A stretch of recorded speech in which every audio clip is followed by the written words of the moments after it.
All right, this is looking at the political impact that the revolution had um, on American society, and we want to look specifically at state constitutions. What type of political changes do we see at the state level? So, what is this image of? It's actually our city flag, the city flag of Raleigh. This a larger picture, or this could represent something larger, or a little broader in a sense. The idea of republicanism and state constitutions. So what is republicanism? Republicanism is the idea that government should be based on the consent of the people.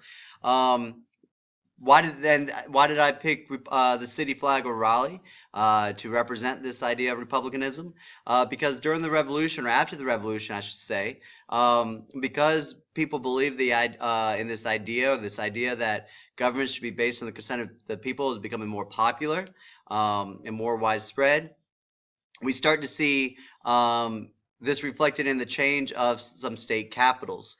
And you start to see the state capitals shift from the eastern part, New Bern used to be our state capital, to more of the middle ground. After the Revolutionary War, or during this time period, we see our state capital go from New Bern in the east, where the landowning elite had laid ground earlier, and shifted over west, so it more accurately represents all the people in that state.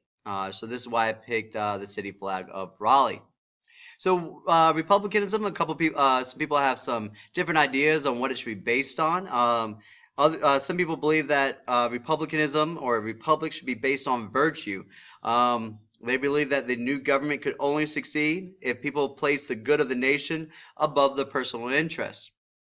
If you're living in a society with so many millions of people, and you're making laws for all these people that will impact all these people, you should be thinking about them and not yourself. It's not a me thing; it's a we thing with a republic. Other people believe that republicanism benefits from self-interest. These people assert that if a government allowed independent citizens to pursue their own economic and political interests, the whole nation would benefit. So as states create their constitutions or their outlines of government, they're grappling with some of these issues. What does republicanism mean? What should be based in? How are we going to make sure? What is this relationship between the government and its people going to look like in our state?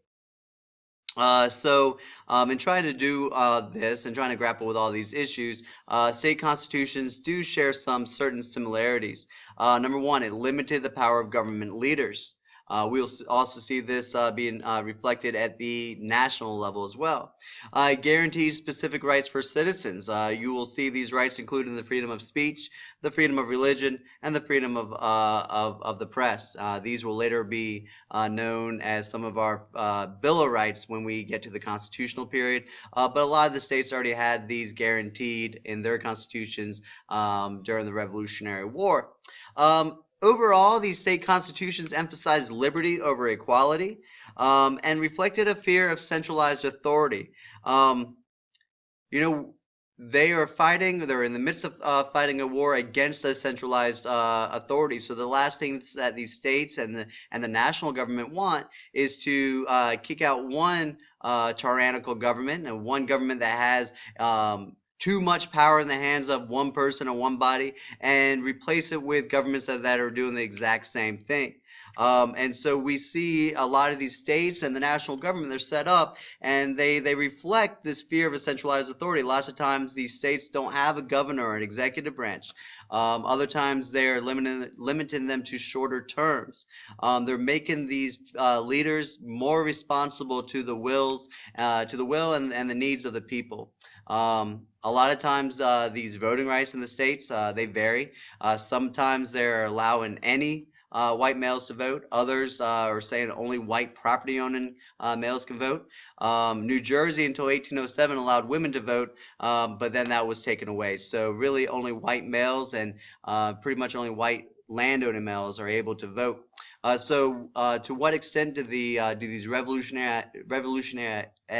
to what extent do these revolutionary ideas impact American society? Well, in terms of politics, we want to look at state constitutions, and we want to look at the national government and determine how drastic or how much of a change did we see as a result of these revolutionary ideas.